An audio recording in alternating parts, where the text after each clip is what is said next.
এক গ্রামে বাস করত এক অতি কৃপণ ও লোভী জমিদার। তার অগাধ সম্পত্তি থাকা সত্ত্বেও সে সব সময় আরও চাইত। একদিন বনের পথ দিয়ে যাওয়ার সময় সে এক রহস্যময় সাধুর দেখা পায়। তখন জমিদার বলল, ওহে মহাত্মা, আমাকে এমন কিছু দিন যাতে আমি পৃথিবীর সব থেকে ধনী মানুষ হতে পারি। এই শুনে সাধু চোখ খুলল আর শান্ত স্বরে বলল, এই নাও জাদুর কলস। এই কলস থেকে যত ইচ্ছে সোনার মোহর বের করতে পারবে, কিন্তু মনে রেখো, যদি কলসটি কোনোভাবে ভেঙে যায় তবে সব মোহর মুহূর্তে পাথরে পরিণত হবে। এরপর জমিদার সাধুকে ধন্যবাদ দিয়ে খুশি মনে কলসটি নিয়ে বাড়ি ফিরল। সে ঘরের দরজা বন্ধ করে কলস থেকে মোহর ঢালতে শুরু করল।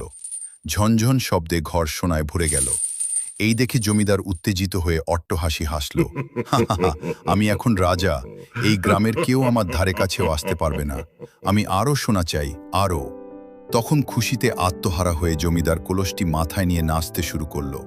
সে এতটাই লোভী হয়ে পড়েছিল যে সাধুর সতর্কবার্তার কথা ভুলে গেল। তখন জমিদার চিৎকার করে বলে উঠল, আমার আর কারো দরকার নেই, আমি সব থেকে শক্তিশালী। হঠাৎ করে ঘটল বিপত্তি।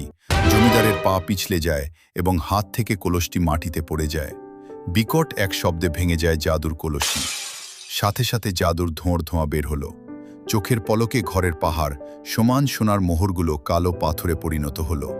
এই দেখে জমিদার কেঁদে উঠে, একই হলো, আমার সব সোনা সব পাথর হয়ে গেল। না না, এ হতে পারে না। এই বলে হাউমাউ করে কাঁদতে লাগল। জমিদার এখন রিক্ত, নিঃস্ব। তার অতিরিক্ত লোভই তাকে পথের ভিখারি করে দিল।